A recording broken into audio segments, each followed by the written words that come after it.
di taman-taman kota. Luar biasa ibadah di sana namanya ibadah kolom, Bapak Ibu. Ibadah kolom itu eh, satu kecamatan itu ada sekitar 4, 5, 6 kolom. Satu kolom itu terdiri dari 25 sampai 30 keluarga. Tetapi gereja dari Presbyterian tiap hari, Bapak Ibu bayangkan. Tetapi ornamen Natal luar biasa setiap Desember mulai tanggal 1 sampai nanti tanggal 30. Saya kan pengen tahu juga. Nah, tetapi di dalam ibadah itu di samping juga ibadah, setelah selesai ibadah gelar musiknya, pojok-pojok segala macam. Tetapi tidak lupa di situ Bapak Ibu di belakang di pojok sana ada apa kira-kira Bapak Ibu tahu? Ada bukan, ada yang namanya cap tikus. Bapak Ibu tahu enggak cap tikus? Iya, itu dia. Ya, cap tikus itu ternyata memiliki kandungan alkohol 60% Bapak Ibu. Aduh, kalau saya beli saya pakai pijet 60%. Setiap hari seperti itu. Kenapa? Karena mereka ingin merayakan Natal. Tetapi perayaan Natal itu juga di tengah-tengah hari Sabtu kemarin saya juga kaget.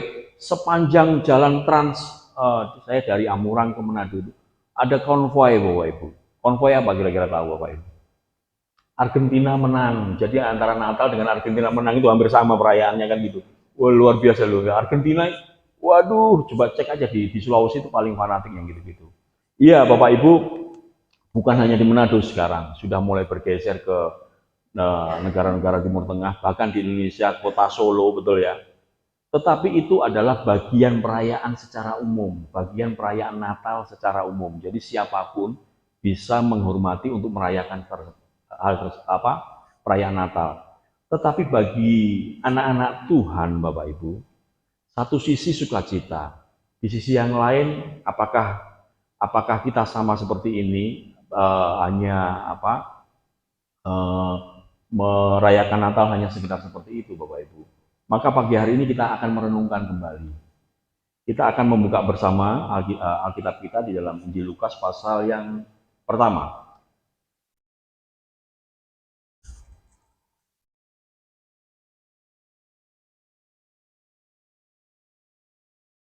Sudah ketemu Bapak Ibu? Kita baca mulai ayat yang ke-26. Ini saya rasa semua sudah tahu tentang cerita ini. Setiap Desember selalu disampaikan. Kalau nggak Matius 2, ya Lukas 1, ya Yohanes 1, kan gitu-gitu terus. Itu 1. Tapi kita akan merenungkan kembali sehingga menjadi satu kebenaran yang terus berbicara dalam hidup kita. Sehingga kita memaknai Natal yang setiap Desember kita rayakan itu seperti apa. Menurut firman Tuhan. Kita akan baca bergantian, mulai ayat yang ke-26, Bapak Ibu yang ganjil, saya yang genap, sampai 38. Ya. Demikian bunyi firman Tuhan. Dalam bulan yang ke-6, Allah menyuruh malaikat Gabriel pergi ke sebuah kota di Galilea bernama Nazaret.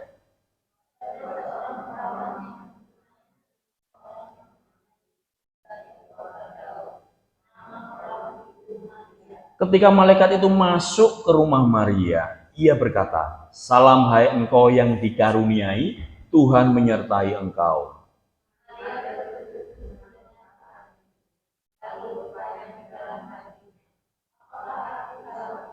Kata malaikat itu kepadanya, "Jangan takut hai Maria, sebab engkau beroleh kasih karunia di hadapan Allah.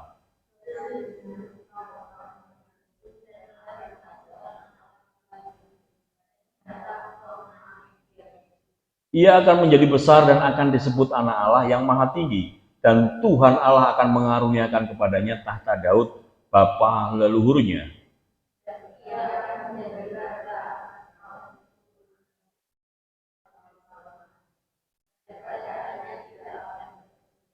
Kata Maria kepada malaikat itu, "Bagaimana hal itu mungkin terjadi karena aku belum bersuami?"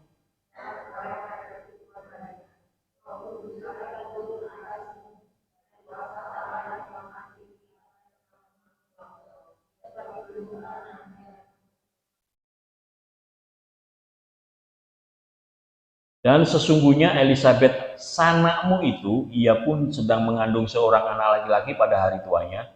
Dan inilah bulan yang keenam bagi dia yang disebut mandul itu. Kata Maria, sesungguhnya aku ini adalah hamba Tuhan.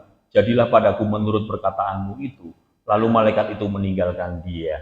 Ya, berbahagialah kita. Kok saya jadi yang genap Bapak Ibu ya? Memang betul ya? Oh iya.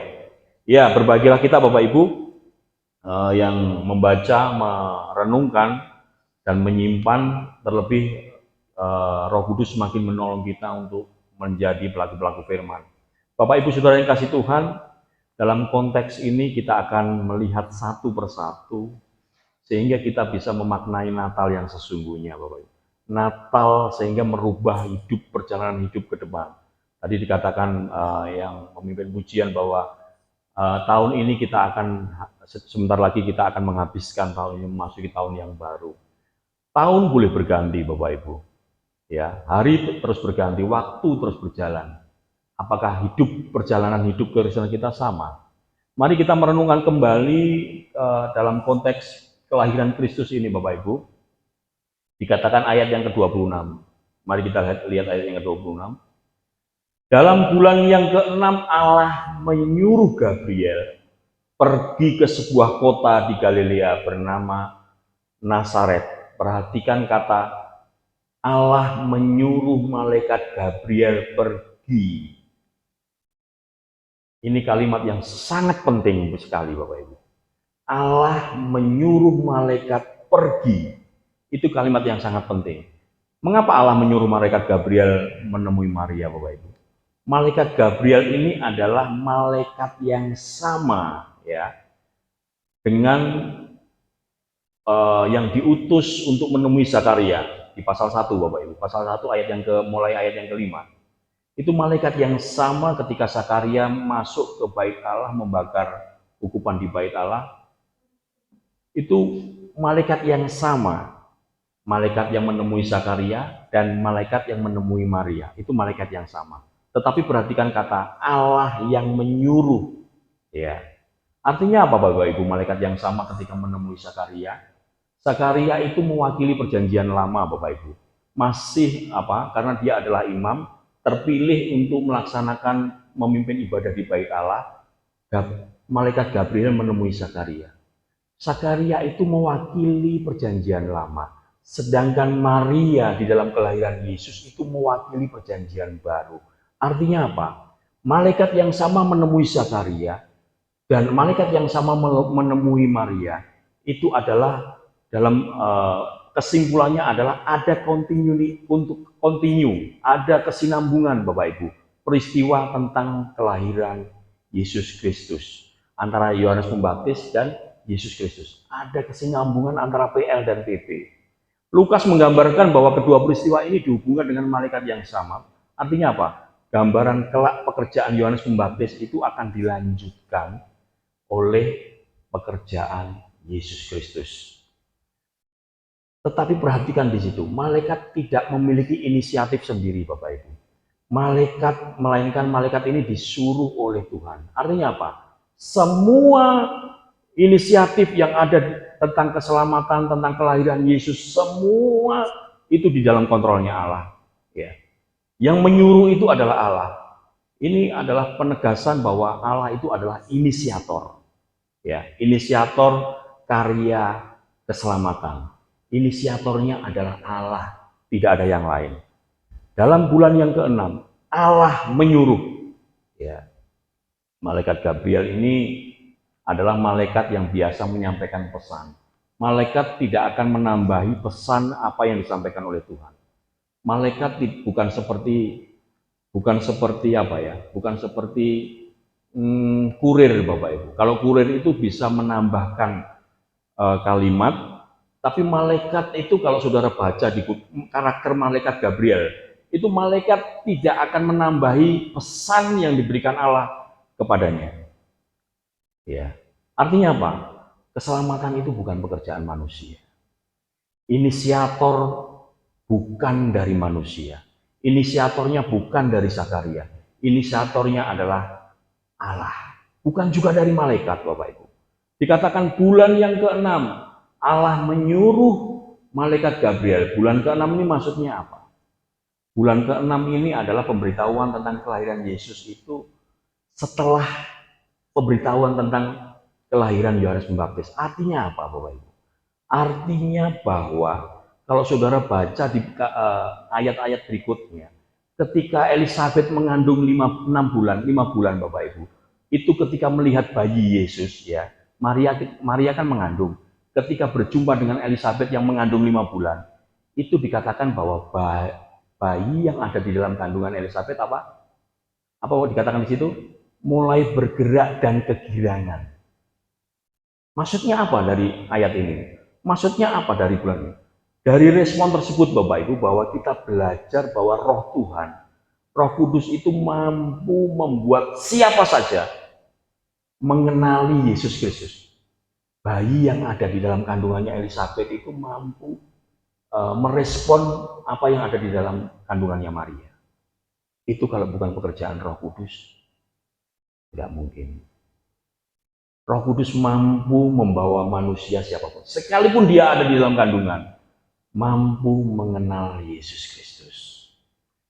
Dari respon ini Bapak Ibu, kita belajar bahwa siapapun kita, ya, bahkan ketika orang itu masih dalam rupa janin sekalipun, ya, lapisan masyarakat apapun Bapak Ibu, tidak ada manusia yang tidak bisa kalau Roh Kudus sudah bekerja di dalamnya. Ada ayat yang mengatakan tidak ada yang mengatakan bahwa Yesus itu Tuhan kalau bukan dari siapa? Roh Kudus. Ya, ada urut-urutan begini tentang keselamatan Bapak Ibu. Percaya dulu atau lahir baru dulu? Menurut Bapak Ibu. Ada yang mengatakan percaya dulu baru lahir baru. Apakah seperti itu?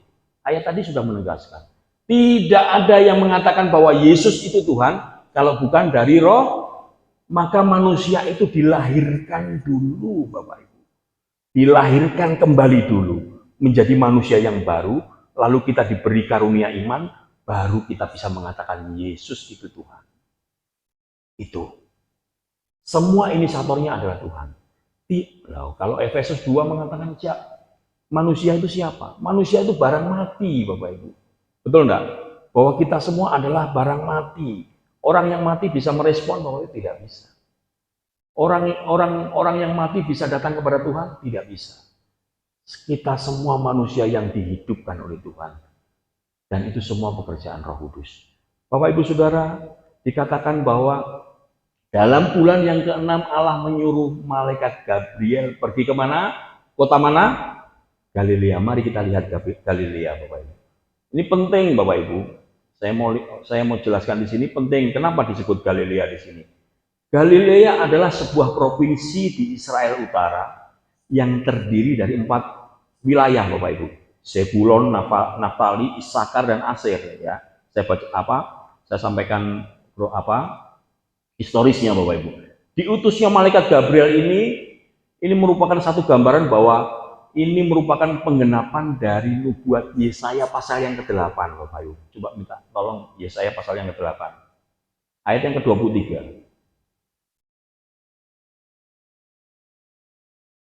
Nah, ini nubuat tentang Galilea. Ya. Yesaya pasal 8 ayat yang ke-23.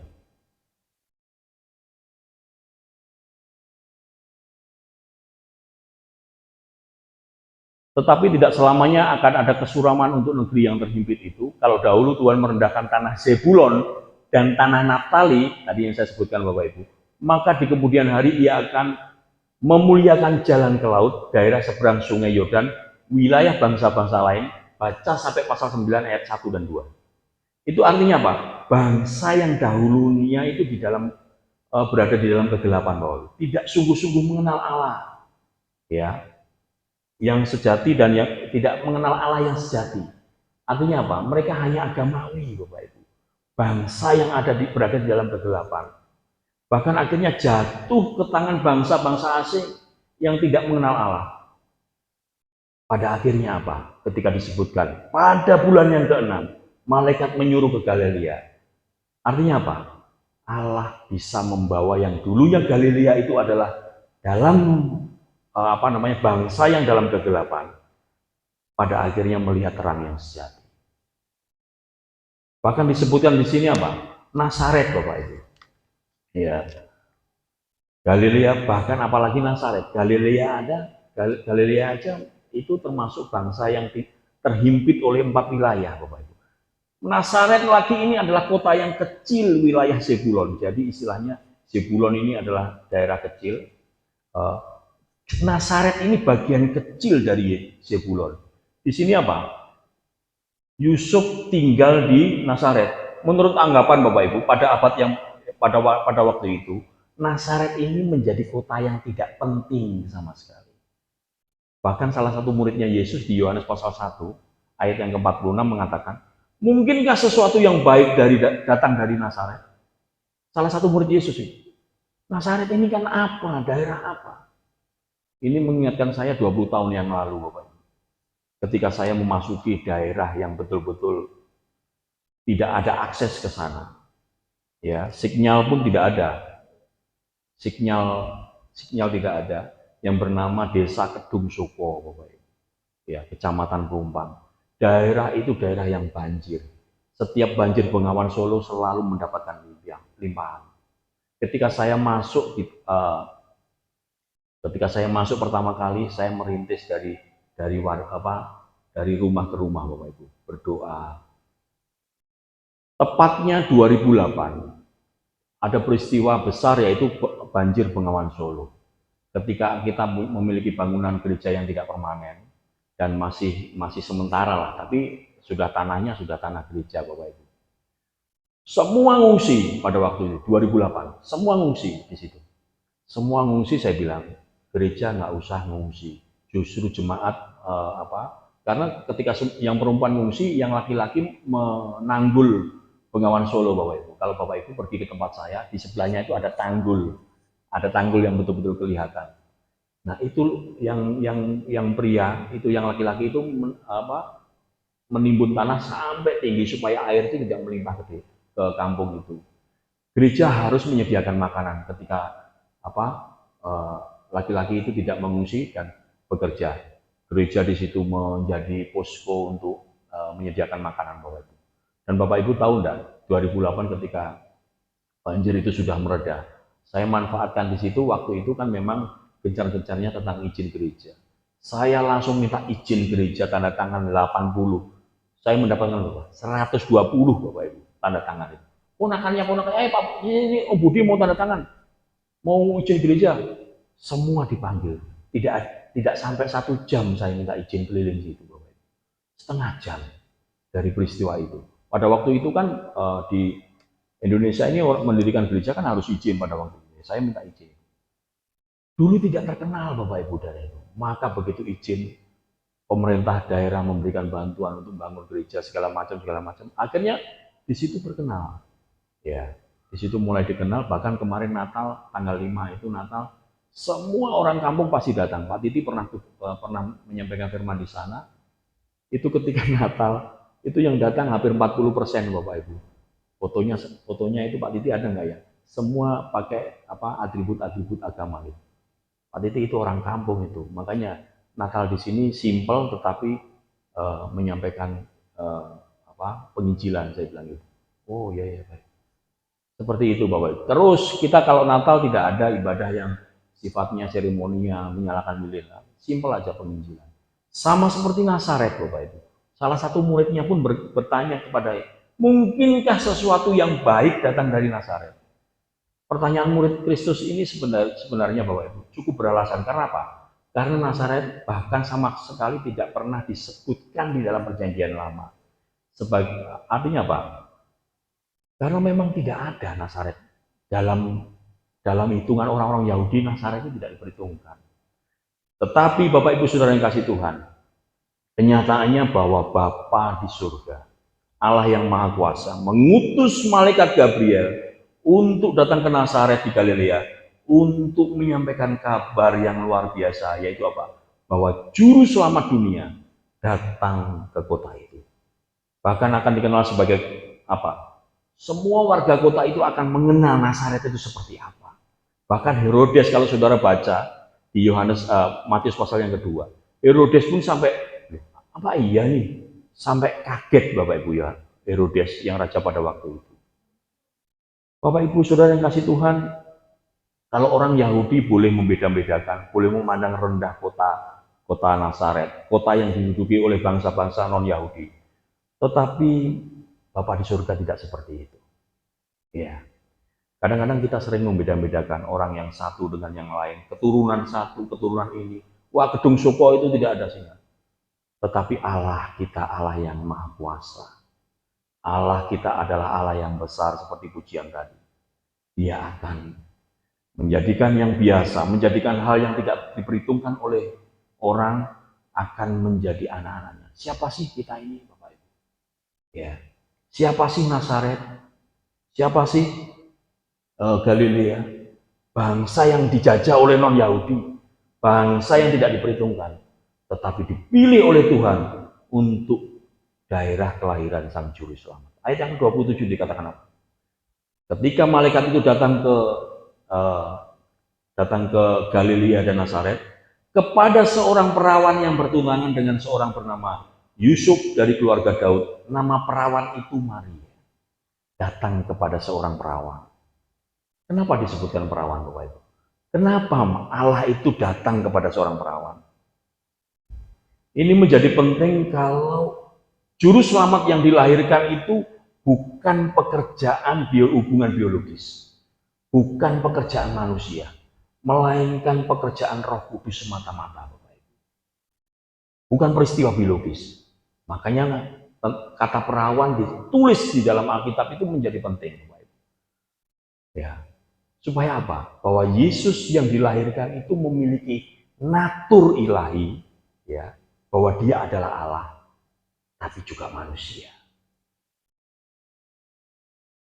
Datang kepada perawan. Kata perawan di situ betul-betul perawan, artinya sudah bertunangan, tetapi belum boleh berhubungan, karena memang konteksnya pada perjanjian lama, Bapak. Kalau ketahuan berhubungan pasti dihukum mati. Dikatakan datang kepada seorang perawan yang bertunangan, Bapak Ibu. Maksudnya apa? Perawan tetapi bertunangan. Artinya apa? Kehamilan Maria yang nanti supranatural itu tidak menimbulkan satu pertanyaan yang berlebihan dari masyarakat.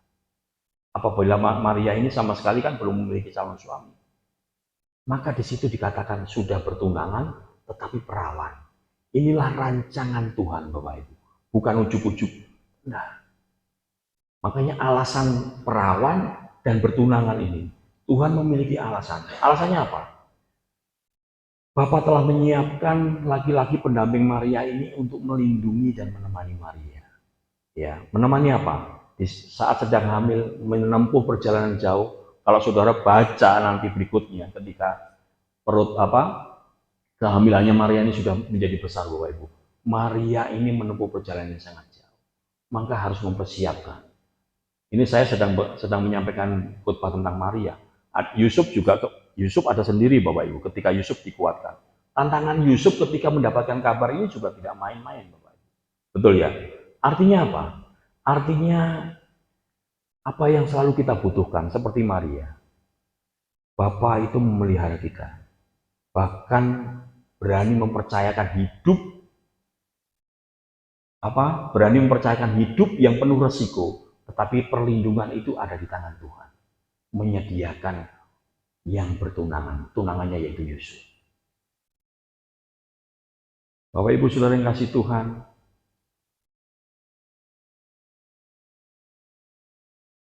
kepada seorang perawan yang bertunangan dengan seorang bernama Yusuf dari keluarga Daud, nama perawan itu adalah Maria. Kenapa disebut dari keluarga Daud? Karena dalam perjanjian lama bahwa bayi yang Mesias yang akan dijanjikan itu adalah anak Daud. Ini rancangan Tuhan, Bapak Ibu. 28 dikatakan apa? Ketika malaikat itu masuk ke rumah Maria, kita mulai masuk ya. Jadi ketika memperkenalkan diri, yang menyuruh adalah Allah, inisiatornya adalah Allah, yang disuruh adalah malaikat Gabriel kepada seorang yang bernama Maria, perawan. lalu kita akan masuk dalam percakapannya, Bapak Ibu. Ayat yang ke-28 dikatakan apa? Ketika malaikat itu masuk ke rumah Maria, ia berkata, "Salam hai engkau yang dikaruniai Tuhan, yang dikaruniai Tuhan menyertai engkau." Malaikat itu masuk ke rumah Maria, Bapak. Artinya apa? Artinya eh, artinya ketika malaikat itu masuk ke Maria, ke rumah Maria, malaikat itu langsung menemui ke rumahnya Maria. Tidak sama dengan malaikat itu ketika menemui Zakaria, Bapak Ibu. Zakaria berada di mana? Zakaria berada di bait Allah ketika malaikat Gabriel datang. Maria justru sedang ada di rumah, Bapak Ibu. Artinya apa? Artinya ini sebuah penggambaran tentang seorang manusia yang biasa, bukan seorang imam, bukan orang yang dipersepsikan rohani. Kalau malaikat datang kepada Zakaria, kan Zakaria sedang memimpin ibadah, Bapak Ibu. Zakaria kan sedang memimpin menjadi seorang imam. Tetapi ketika malaikat itu datang kepada Maria, Maria ini dalam kondisi di rumah biasa. Dia menjadi wanita yang biasa, Bapak Ibu. Jauh dari gambaran yang bersifat spiritual, Bapak Ibu, pada umumnya. Ya, biasa saja. Ya, mungkin kita kalau menggambarkan Maria itu mungkin sedang masak atau sedang melakukan aktivitas yang biasa, Bapak Ibu. Mungkin kita pernah mengatakan, saya ini kan orang biasa. Tetapi Allah menyuruh malaikat Gabriel mendatangi Maria, orang yang biasa. Kita yang orang yang biasa, tetapi anugerah Tuhan menjadikan kita anak-anak Allah.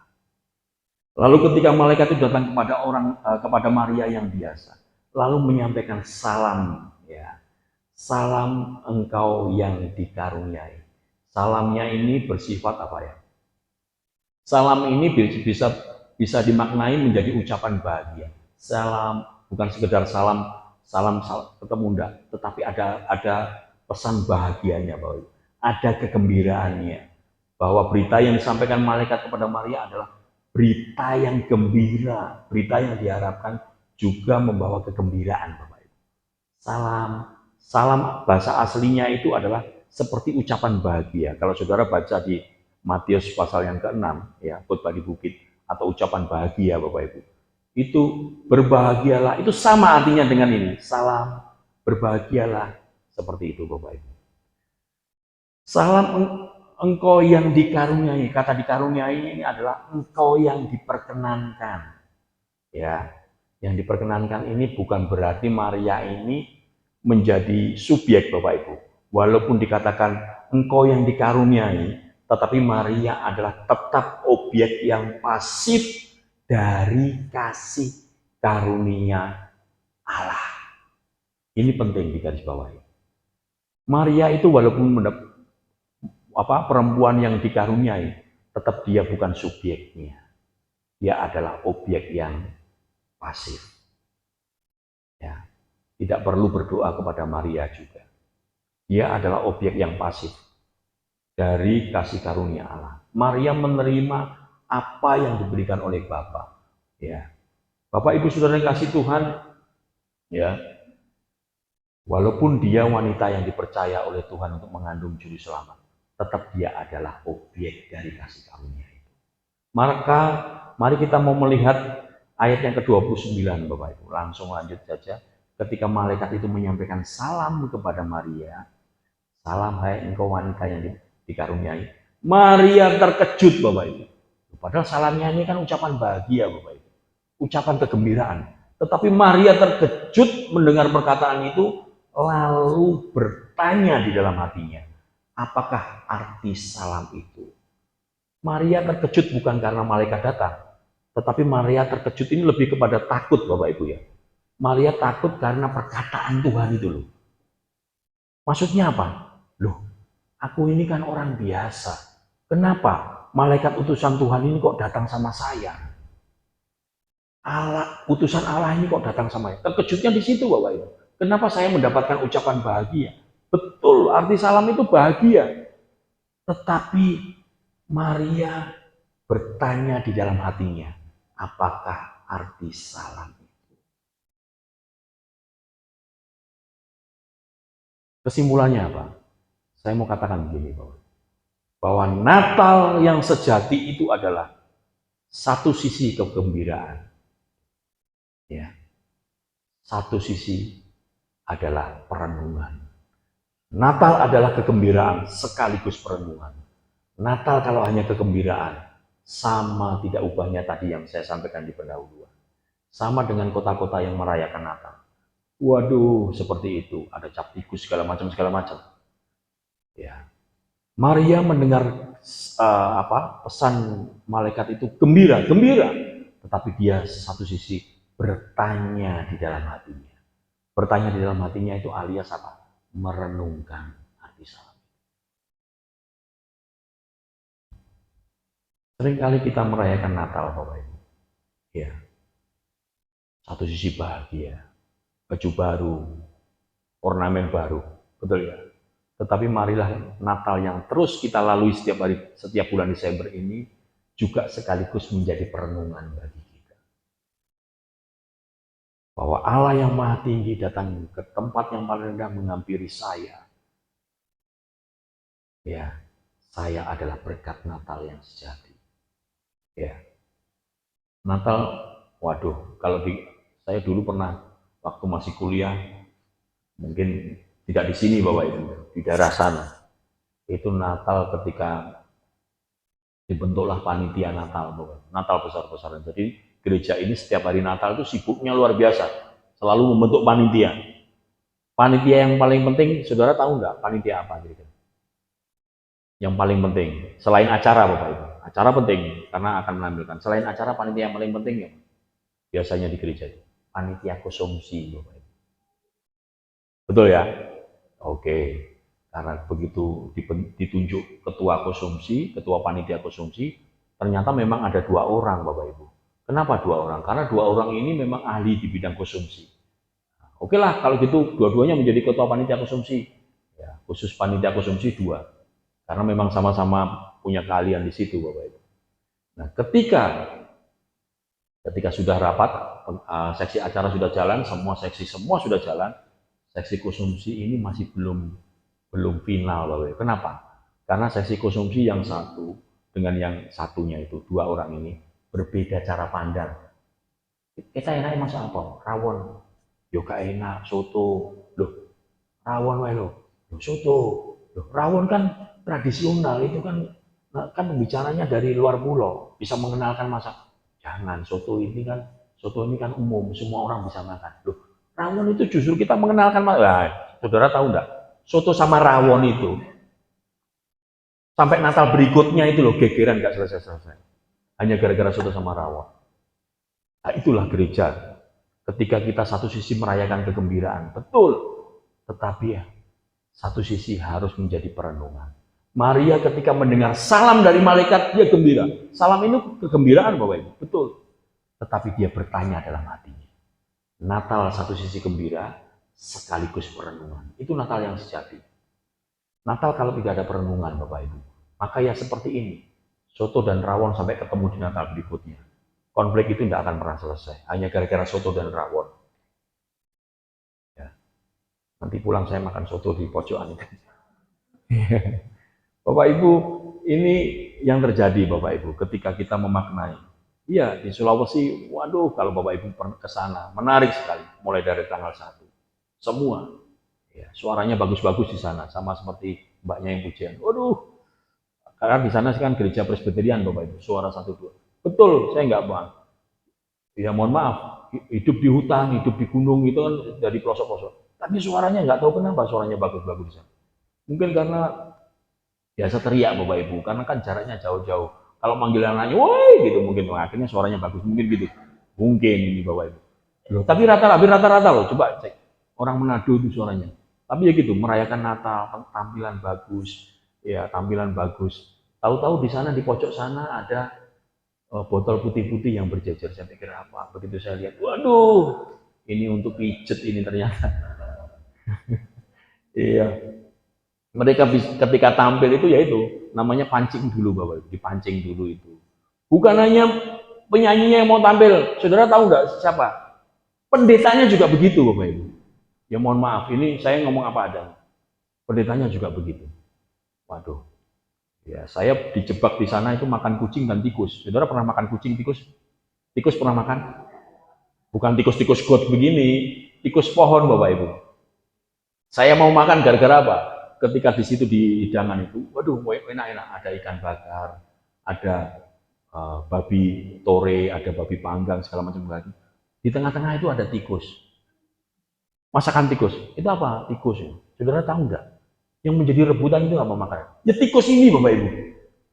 Cewek cantik-cantik itu. Loh, makanan yang habis duluan.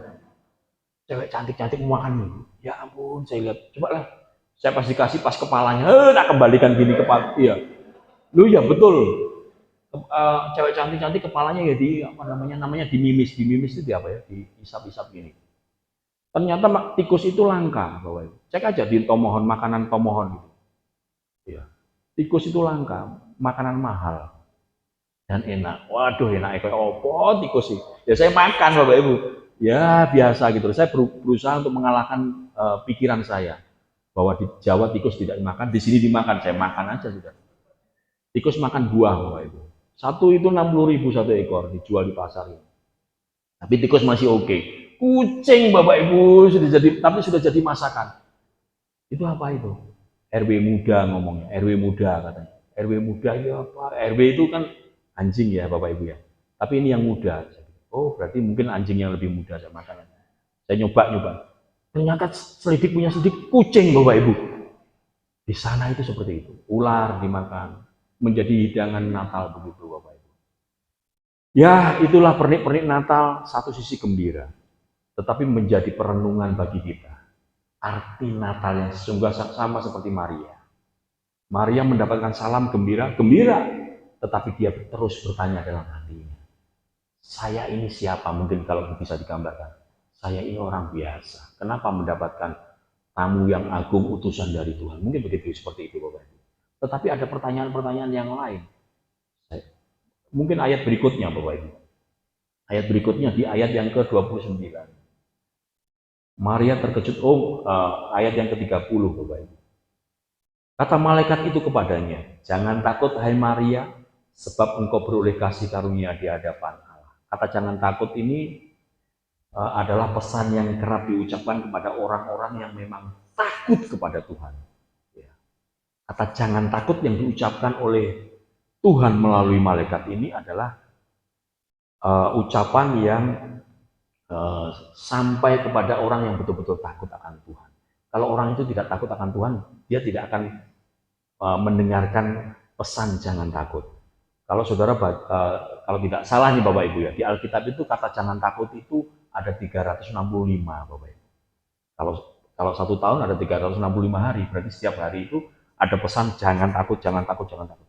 Itu adalah jangan takut itu adalah pesan kepada anak-anak Tuhan yang pada dasarnya adalah kita takut terus kepada Tuhan. Justru tidak akan pernah mendengar kata-kata penghiburan jangan takut Bapak Ibu, kalau kita tidak takut kepada Tuhan. Artinya apa? Ciri-ciri dari orang yang mendapat anugerah adalah orang itu merasa takut kepada Tuhan. Jadi dari sisi manusia pasti ada rasa takut, sedangkan dari sisi Bapa di surga ada penghiburan supaya apa? Supaya jangan takut. Berarti ya maksudnya Bapak Ibu ya. Betul, kita manusia itu pasti mengalami ketakutan. Tetapi dari sisi Tuhan akan terus menghibur. Jangan takut, jangan takut. 31. Ketika malaikat mengatakan 30 mengatakan, kata malaikat itu kepadanya, jangan takut hai Maria sebab engkau beroleh kasih karunia di hadapan Allah. 31 dikatakan, sesungguhnya engkau akan mengandung dan akan melahirkan seorang anak laki-laki dan hendaklah engkau menamai dia siapa? Yang menamai siapa? Yang menamai Yesus ini siapa? Yang punya inisiatif untuk menamai Yesus siapa? Maria atau Tuhan? Tuhan.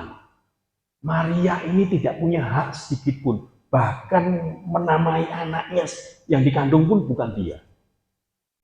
Walaupun dia wanita yang dikaruniai. Ya, ini artinya apa? Maria itu bukan subjek. Walaupun dia menamai pun, ya, Maria ini diminta menamai Yesus oleh Tuhan loh Bapak Ibu. Walaupun jenakno anaknya itu juga Tuhan Bapak Ibu. Artinya apa? rancangan keselamatan itu Bapak Ibu. Inilah gambaran keselamatan itu ya Maria Bapak Ibu. Kalau saudara tahu gambaran keselamatan manusia, gambarannya ada di Maria. Maria tidak punya hak sedikit pun, sekalipun itu menamai semua rancangan kekal Allah. Bahwa engkau akan mengandung dan engkau akan menamai. Maria adalah wanita yang pasif. Maria adalah objek kasih karunia dari Tuhan. Porsi manusia dalam karya keselamatan apa? Ya seperti Maria ini, Bapak. Menerima anugerah, Bapak. Menerima saja, sekaligus bertanggung jawab. Itu sebabnya apa, Bapak Ibu? Kalau ada gereja yang mengatakan kalau yang namanya keselamatan itu kerjasama, kerjasamanya di mana? Maria ini jenak nggak ada hak, Bapak Ibu. Lalu dikatakan kalau Yesus mati itu bagi siapa yang percaya. Kata barang siapa yang percaya. Kata barang siapa itu adalah untuk orang-orang yang mendapatkan anugerah Tuhan. Yesus mati ini adalah untuk orang-orang pilihan, bukan untuk sembarang orang. Karena keselamatan itu anugerah, sama seperti Maria. Ketika malaikat utusan Allah datang kepada Maria, bahkan mengandung, bahkan menamai anaknya pun semua dari Tuhan. Inilah gambaran keselamatan itu, Bapak. Juru selamat yang akan mati untuk saudara dan saya. Saudara dan saya ini masuk dalam bilangan orang-orang yang mendapatkan anugerahnya. Kalau tidak dipilih oleh Tuhan, mana bisa kita percaya kepada Yesus? Kalau tidak dipilih Tuhan, mana apa iya Yesus mati untuk sembarang orang? Keputusan Maria ini adalah keputusan dari Tuhan, bukan keputusan dari Maria. Maria ini bisa menolak enggak? Alkitab itu tidak mengatakan kalimat sedikit pun bahwa Maria menolak. Sorry Tuhan, aku ini ngomong-ngomong gak enak ambek tonggo-tonggo. Aku kan durung kawin. Apakah seperti itu? Tidak ada. Tidak ada ayat sedikit pun yang mengatakan Maria bisa menolak. Ya. Inilah gambaran tentang keselamatan itu, Bapak Ibu. Ya. Kalau ada keselamatan itu kerjasama dengan manusia, itu bukan ajaran dari Alkitab. 32 dikatakan apa? Ia akan menjadi besar. Maka kalau sudah seperti ini Bapak Ibu, ini bukan nakut-nakut. Kalau sudah seperti ini, saudara dan saya ini adalah orang-orang yang beruntung sama seperti Maria. Saudara dan saya bisa datang ke gereja, bisa percaya kepada Tuhan. Datang ke gereja itu bukan hanya sekedar, minggu ke gereja. Tetapi tanggung jawab kita karena kita sudah dipilih. Tanggung jawab kita karena kita sudah mendapatkan anugerah Tuhan. Aku tak buka gereja karena apa? Karena biasanya orang-orang Kristen itu belanja di mall. Aku tak buka gereja setengah jam saja supaya di samping belanja juga ada gereja setengah jam. Tak mampir sebentar. Apakah seperti itu? Enggak. Kita ke gereja itu karena tanggung jawab anugerah Tuhan yang begitu besar. Ya, bukan hanya sekedar Bapak Ibu. Bapak Ibu Saudara, kita lanjut ayat yang ke-32. Ya. Ia akan menjadi besar dan akan disebut anak Allah yang Maha Tinggi, dan Tuhan akan mengaruniakan kepadanya tahta Daud bapa leluhurnya. Ya, tentu ini dari sudut pandang Lukas. Ayat yang ke-33. Ia akan menjadi raja kaum keturunan Yakub sampai selama-lamanya, dan kerajaannya tidak akan bersudahan. Yang dimaksud raja ini apa, Pak? Apakah raja itu raja politik, raja seperti raja persepsinya orang-orang Yahudi? Ini dari sudut pandang Lukas loh Bapak Ibu. Lukas itu orang Yahudi bukan? Lukas itu bukan orang Yahudi. Bahkan pengikutnya Lukas itu rata-rata bukan orang Yahudi. Maka persepsi raja pada waktu itu adalah bukan raja yang dipersepsikan orang Yahudi. Yang bisa membebaskan Israel. Bukan. Raja yang dimaksud ini adalah raja secara rohani. Karena Lukas yang menulis. Persepsi Lukas raja secara spiritual Bapak Ibu. Ya, hampir tidak bisa membayangkan kita. Lukas memikirkan bahwa kaum keturunan Yakub adalah Israel lahiriah Bapak Ibu. Karena Lukas sendiri pun bukan orang Israel Bapak Ibu. Ya. Penerima Injil pada waktu itu yang dilayani Lukas pun bukan dari kalangan orang Yahudi. Coba minta tolong bukakan ayat Roma pasal yang ke-9. Ini yang dimaksud Bapak Ibu. Lukas 9 ayat yang ke-6.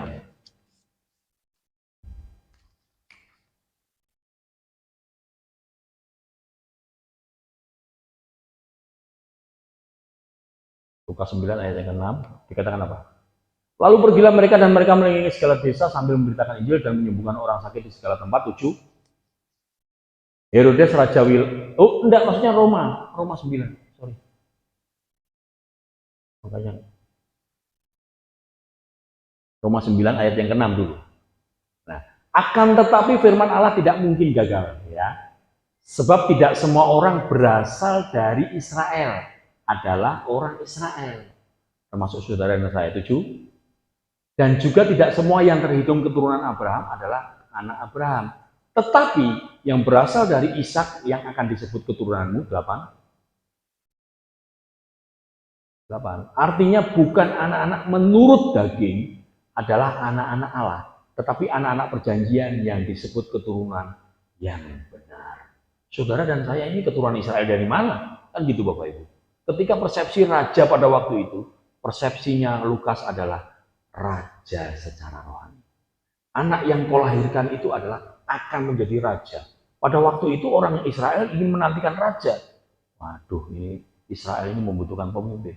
Persepsinya Lukas bukan raja seperti yang dipersepsikan orang Israel, tetapi raja di atas segala raja. Yaitu apa? Raja secara rohani. Itu Bapak Ibu. Maka saudara dan saya ini diadopsi menjadi Israel rohani. Kenapa? Karena barang siapa yang percaya kepada Yesus, itulah sejatinya Israel rohani. Maka Maria mempertanyakan itu Bapak Ibu. Ketika mendapatkan berita yang begitu luar biasa, tetapi dia merenungkan, tapi dia tetap ditegaskan, tidak punya hak bicara. Maksudnya tetap malaikat itu tetap menyampaikan bahwa ia akan menjadi besar, ia akan menjadi raja. Lalu Maria bertanya, Bapak Ibu. 34. Nah, coba 34 Lukas pasal 1 34 dikatakan, kata Maria kepada malaikat itu, bagaimana hal itu mungkin terjadi? Karena kan aku belum bersuami. Kira-kira pertanyaan ini, coba kalau dibandingkan dengan 18, ayat 18. Perbandingannya dengan pertanyaannya Zakaria, sama enggak Bapak? Lalu kata Zakaria kepada malaikat itu, ini persepsi tentang istrinya yang mandul. Bagaimanakah aku tahu bahwa hal ini akan terjadi? Sebab aku sudah tua dan istriku sudah lanjut umurnya. Ketika malaikat menyampaikan kepada Elizabeth itu akan mengandung. Tetapi Zakaria bertanya, pertanyaannya sama nggak dengan Maria? Sama, tetapi berbeda secara iman Bapak Ibu. Dari mana perbedaannya? Zakaria ini kan imam Bapak Ibu, betul ya? Kan dia imam. Imam itu kalau sudah menjadi imam di bait Allah, maka dia persepsi tentang perjanjian lama itu wis ngelotok. Sudah tahu semua. Harusnya dia melihat leluhurnya. Siapa leluhurnya yang mandul bisa melahirkan? Sarah. Harusnya dia bisa melihat Sarah. Harusnya dia melihat karya Tuhan terhadap Sarah. Tetapi mengapa dia bertanya seperti ini? Saudara tahu enggak ketika dia bertanya ini dia dihukum apa? Bisu. Tetapi pertanyaan yang sama yang dilontarkan kepada Maria ini tidak sama secara iman. Aku kan belum bersuami, bagaimana hal itu terjadi? Pertanyaannya Maria ini betul-betul soal teknis Bapak Ibu, kan gitu kira-kira. Bagaimana caranya, aku ini kan belum bersuami, aku bagaimana caranya supaya bisa menjadi anak? Ini soal teknis. Berbeda pertanyaannya dengan Zakaria. Zakaria ini berbicara tentang iman. Makanya dia dihukum Tuhan menjadi bisu Bapak Ibu. Saudara yang dikasih oleh Tuhan, secara teknis memang Maria belum pernah berhubungan seks, artinya masih perawan Bapak Ibu. Maka pertanyaan Maria ini kepada malaikat, itu hanya sekedar meminta penjelasan secara teknis Bapak Ibu. Maria butuh keterangan, apa yang harus dilakukan? Saya kan belum bersuami Bapak Ibu. Ya. Kalau saudara tahu tapi masih mempertanyakan Tuhan, ya itu konteksnya sama dengan Zakaria. Mari kita lihat perbandingan-perbandingan yang ada di Alkitab. Herodes itu adalah seorang laki-laki dengan jabatan raja di istana pula, tetapi tidak percaya. Zakaria ini adalah laki-laki biasa, salah satu imam di bait Allah, tetapi kurang percaya. Maria ini wanita miskin, bukan siapa-siapa, dia di rumah pula. tetapi percaya sungguh-sungguh. Pertanyaannya ini bukan dia tidak percaya, tetapi dia ingin meminta petunjuk lebih lanjut. Berbeda dengan Zakaria. Kalau Zakaria itu pertanyaannya adalah kurang percaya. Harusnya dia melihat contoh karya Tuhan di istrinya Abraham. Bapak Ibu Saudara yang kasih Tuhan, jangan pernah setiap firman Tuhan lalu karena kehendak kita ini menutup tampil di atas firman Tuhan, kita mempertanyakan Tuhan, padahal kita tahu Bapak Ibu, kita tahu Tuhan, ampuni Tuhan, padahal kita tahu selalu sama seperti Zakaria. Mari kita selalu bertanya kepada, sama seperti Maria, minta petunjuk Tuhan. Tuhan, bagaimana saya harus menghadapi ini semua? Bagaimana Tuhan akan menuntun kita? Tuhan akan memberikan kekuatan bagi kita. Sama seperti Maria. Bukan sampai di situ Bapak Ibu. Coba kita lihat ayat berikutnya 35. Ya.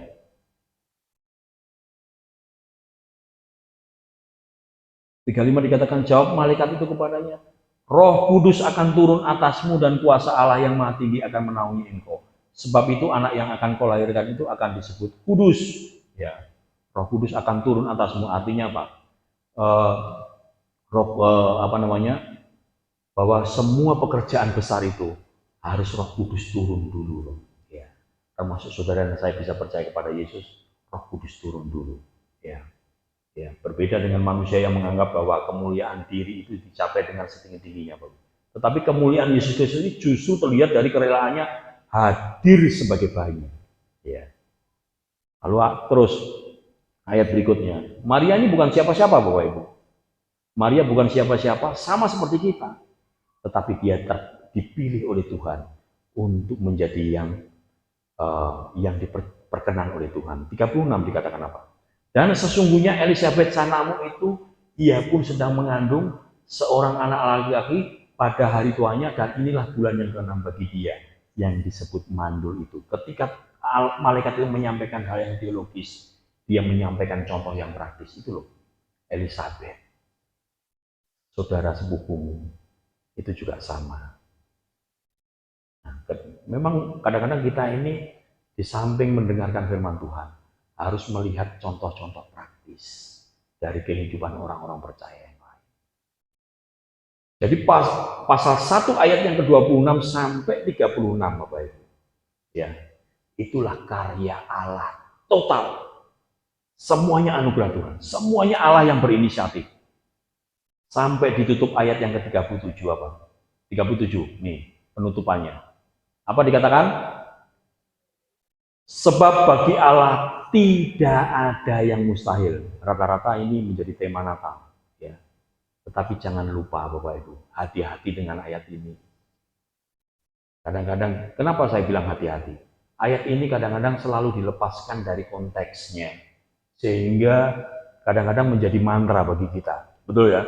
Saudara nggak punya duit, bagi Allah tidak ada yang mustahil. Saudara lagi kepepet menghadapi mertua atau menantu yang cerewet, bagi Allah tidak ada yang mustahil.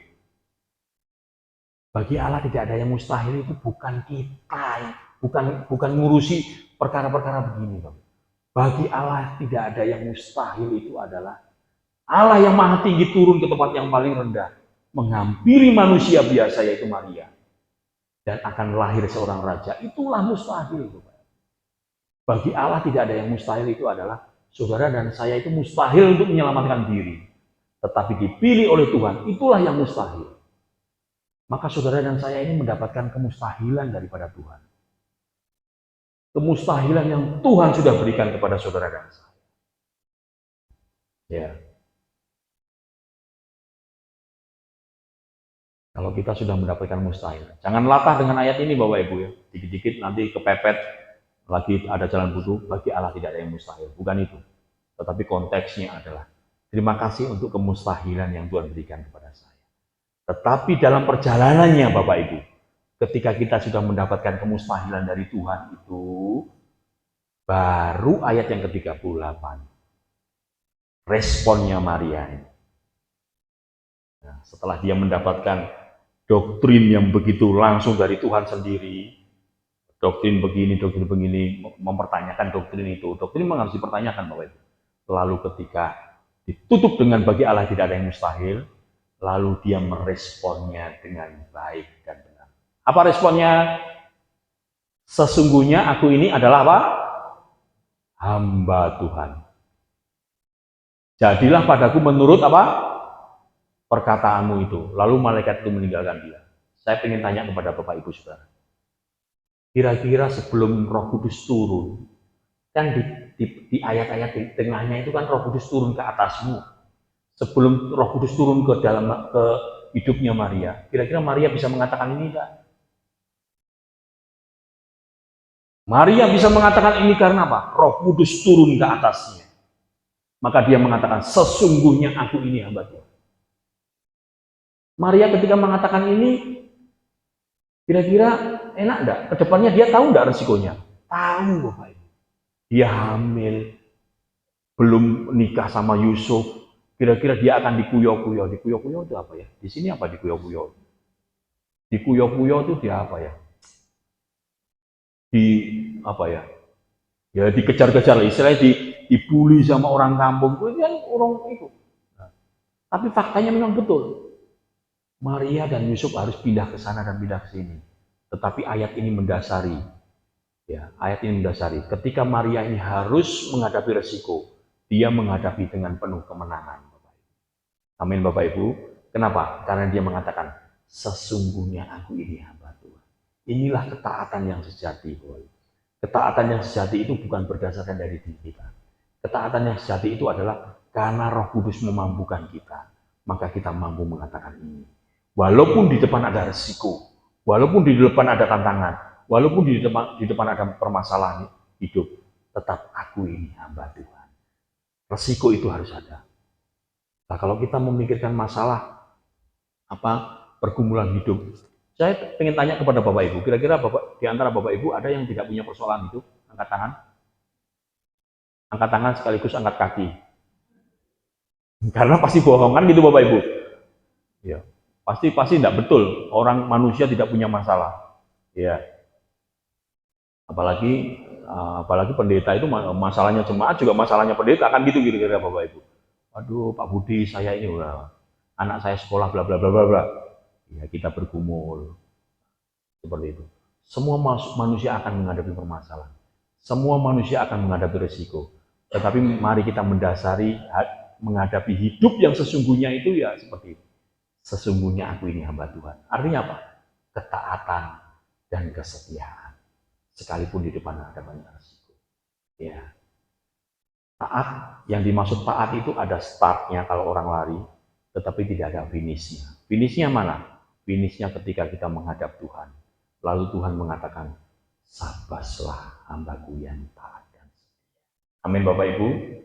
Kiranya Natal melalui pribadi Maria ini menjadi satu pegangan hidup kita. Natal satu sisi adalah kegembiraan. Tetapi di sisi yang lain adalah perenungan. Perenungan apa? Mari kita terus merenungkan. Terima kasih Tuhan, saya adalah orang yang biasa. Tetapi anugerah Tuhan bekerja atas hidup saya. Maka saya mau taat kepada Tuhan. Itu loh Bapak Ibu perenungannya. Ketaatan kita bukan karena kita supaya kita diberkati, enggak. Berkat itu kepercayaan. Saudara bekerja, saudara diberkati. Ya. Tetapi ketaatan itu kenapa? Karena Tuhan sudah taat, sudah rela mati bagi kita. Kita tundukkan kepala, mari kita berdoa. Bapa di surga,